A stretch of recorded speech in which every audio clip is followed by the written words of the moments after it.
ये कहानी को लिखने वाला हसनैन एडिट है। अगर आपने अभी तक चैनल को सब्सक्राइब नहीं किया है तो अभी करें। चलें वीडियो शुरू करते हैं। यह एक चौंका देने वाली घटना है जो 1950 में घटी हुई थी। उत्तर प्रदेश के रानी बाजार गांव में एक राम प्रकाश तिवारी नाम का आदमी रहता था। उसकी 5 साल की लड़की थी। उसे कैंसर की बीमारी थी और उसकी कई जगह से इलाज कराने के बाद भी वह जिंदा ना बच सकी। रात के 1 बजे उसकी मौत हो गई। उसी रात को एक दूसरे गांव में मोहिनी नाम की एक औरत की ट्रक से टकराने की वजह से मौत हो गई। मृत के परिवार वाले लोगों ने उस औरत का दाह संस्कार कर दिया। दूसरी तरफ जब रानी बाजार में उस मृत लड़की को दफन करने के लिए जंगल में जा रहे थे, अचानक रास्ते में उसकी शरीर में कुछ हलचल हुई और वह उठ खड़ी हो गई। लोग यह देखकर डर गए, लेकिन बाद में उस लड़की को जिंदा देखकर उसके परिवार वाले लोग बहुत खुश हो गए। लेकिन लोगों को यह पता नहीं था कि उस लड़की के शरीर को किसी और की आत्मा ने जकड़ लिया है। उस 5 साल की लड़की के अंदर मोहिनी की आत्मा घुस चुकी थी।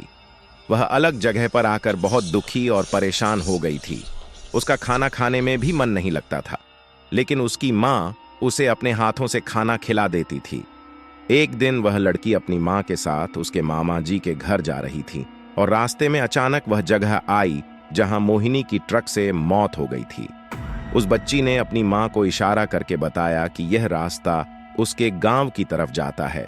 उसकी माँ ने उसकी बातों को अनसुना कर दिया और अपने मामा जी के घर पहुंच गई। उसके मामा जी के घर के पास मोहिनी के गांव की एक औरत सिमरन किसी काम से आई हुई थी। मोहिनी की आत्मा ने उसको पहचान कर उसको आवाज देने लगी। सिमरन को लड़की के मुंह से अपना नाम सुनकर आश्चर्य हुआ। सिमरन के पूछने पर उस लड़की ने उसको अपनी पूरी घटना बता दी और बोली कि मेरी मौत से पहले ही मेरे घर वालों ने मुझे जला दिया और इस बच्ची की खाली शरीर को देखकर इसमें रहने लगी। जब सिमरन ने यह बात सुनी तो उसने अपने गांव जाकर सारे गांव वाले लोगों को यह बात बता दी और उसका पूरा परिवार मोहिनी से मिलने आ गया। उस लड़की ने सबको पहचान लिया और वह अपने पूरे परिवार के साथ अपने गांव चली गई और उसने वापस रानी बाजार आने के लिए मना कर दिया, लेकिन लोगों के समझाने पर वह मान गई।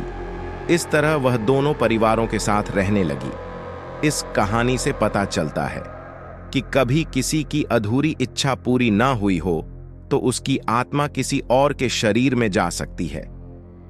यह कहानी भी पढ़े, ज्ञान की कहानी।